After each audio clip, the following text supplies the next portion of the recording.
За нэгдүгээр бодлого бодъё. 12 дугаар ангийн нэгдүгээр бодлого.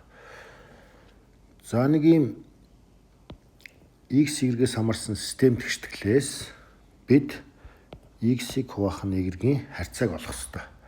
X-ийг хуваах нэгэргийн харьцааг олох ёстой. За үүний тулд нэгдүгээр тэгштэглийг y-гээр үржүүлчихье. Бүх нэмэгдэхүүнүүдийг тий бүх гишүүнийг. За тэгэхээр эхнийх нь x y дээр нэмэх нь 1 тэнцүү 2y. За нэгдүгээр тэгштэл юм боллоо. Хоёрдугаар тэгштэглийг би x-ээр үржүүлчихье. За тэгэх юм бол тэнцлийн зүүн гар тал бол мөн дээдтэй адилхан x y дээр нэмэх нь 1 тэнцүү за баруун гар тал нь 6x болно.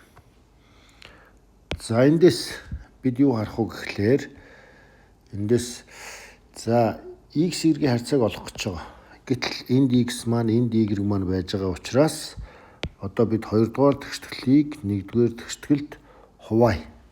Хуваах юм бол за 6x-ийг за 2y-т хуваах хэрэгтэй юм байна. Тэнцүү за зүүн гартлуудыг бас харгалзан хуваах хэрэгтэй. За тэр маань x y дээр нэмэх нь 1-ийг x y дээр нэмэх нь 1-д хувааж таарна. За энэ харьцаа бол нэгтэй тэнцүү боллоо.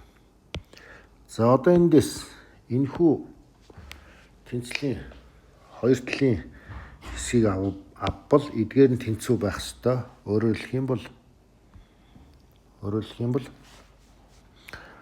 6x-ийг 2y-т хуваасан энэ харьцаа бол нэгтэй тэнцүү гэж гарна. За бид хоёр тураачих юм бол эндээс юу гэж гарах вэ гэхээр за 3x-ийг хуваах нь y тэнцүү 1